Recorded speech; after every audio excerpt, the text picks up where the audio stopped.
korang perasan tak raya sekarang rasa lain sikit? Tapi dekat hari-hari rasa raya macam dulu-dulu tu masih ada. Raya ni buat Nurin teringat zaman kecil-kecil ikut mama dengan daddy shopping baju raya. Pegang tangan, masuk kedai, excited cari warna sedondon satu family. Dan tahun ni hari-hari raya 2026 memang bawa vibes tu balik.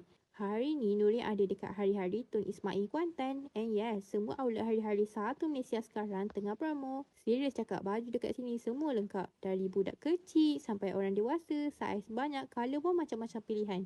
Kalau ada rezeki tu, boleh jumpa baju matching mak dengan anak, ayah sekali pun ada.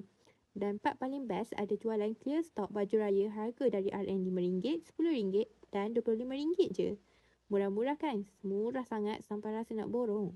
Plus, sekarang ni ada promo raya, free gift paket raya untuk pembelian RM120 dan ke atas dan free gift woven bag untuk pembelian RM200 dan ke atas. Dan promo ni bermula 21 hari bulan 2 tau. Rasa seronok tu lain macam. Raya bukan pasal baju je, tapi kenangan, gelak ketawa dan rasa hari-hari sentiasa di sisi. Kalau korang nak rasa raya macam dulu-dulu, bolehlah datang serbu dekat hari-hari outlet berdekatan. Siapa tahu ada rezeki dapat baju raya matching satu family. Jumpa korang dekat hari-hari. Bye. Hari Raya! Jom ke hari-hari. Oh ibu hari raya, oh ayah hari raya, mari semua kita raya.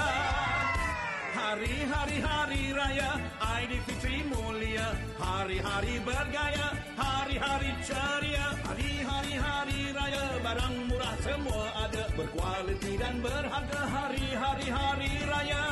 Marilah